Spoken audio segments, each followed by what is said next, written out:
વિસાવદરના ધારાસભ્ય ગોપાલ ઇટાલિયાની તેમના જ મત વિસ્તારમાં જે પકડ છે તે પકડ હવે ઢીલી પડી રહી છે। શું તેમનું જે સંગઠન છે આ સંગઠનમાં કોઈ પડકાર ઊભો થઈ શકે તેવી પરિસ્થિતિનું નિર્માણ થયું છે?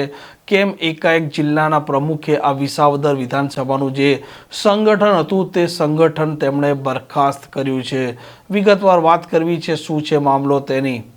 વૈષ્ણવજન તો તેને કહીએ જે પીડ પરાઈ જાનાને રે।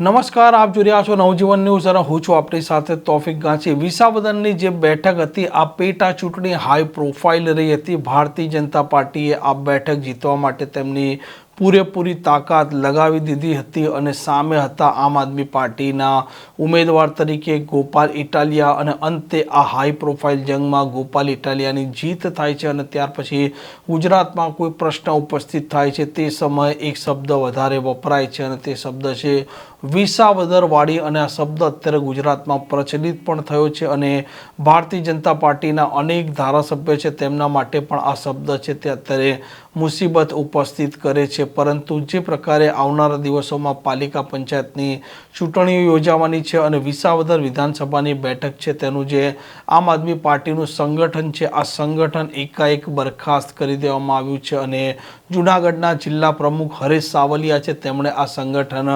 બરખાસ્ત કરતા અનેક પ્રકારની ચર્ચાઓ અત્યારે જોર પકડ્યું છે કે એકાએક આ સંગઠન કેમ બરખાસ્ત કરી દેવામાં આવ્યું છે અને જેમાં લખવામાં પણ આવ્યું છે કે આમ આદમી પાર્ટી જૂનાગઢ જિલ્લાના વિસાવદર વિધાનસભાના વિસાવદર, ભેસાણ, જૂનાગઢ તાલુકા તેમજ વિસાવદર શહેરનું હાલનું સંગઠન છે તે બરખાસ્ત કરવામાં આવે છે અને ટૂંક સમયમાં નવું સંગઠન જાહેર કરવામાં આવશે તેવું આ હરેશ સાવલિયા જે પોતે જૂનાગઢના જિલ્લા પ્રમુખ છે તેમણે આ પત્ર છે તેમાં લખેલું છે। પરંતુ હવે અહીંયા કેટલાક સવાલ એ ઉપસ્થિત થઈ રહ્યા છે કે શું વિસાવદરનું આમ આદમી પાર્ટીનું જે સંગઠન હતું જે સંગઠનના આધારે ગોપાલ ઇટાલિયા પોતે ધારાસભ્ય બને છે, આમ આદમી પાર્ટીને આ સીટ મળવાથી તેઓનો જોમ અને જુસ્સો વધે છે અને એકાએક આ સંગઠન કેમ બરખાસ્ત કરવામાં આવ્યું? શું આ સંગઠનમાં રહેલા જે હોદ્દેદારો હતા તે હોદ્દેદારોની કોઈ નારાજગી હતી, પાર્ટી પ્રત્યે નારાજગી હતી કે પછી ગોપાલ ઇટાલિયા પ્રત્યે નારાજગી હતી? આવા પણ સવાલો અત્યારે ઉપસ્થિત થઈ રહ્યા છે અને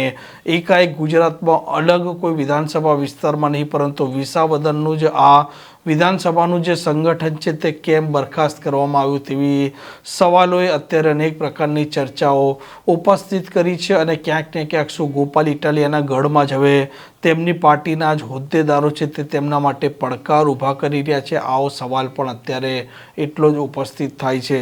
આ પ્રકારના સમાચાર પ્રકારના અહેવાલ માટે નવજીવન ન્યૂઝ ચેનલને લાઇક, શેર અને સબસ્ક્રાઈબ કરવાનું ભૂલતા નહીં। નમસ્કાર।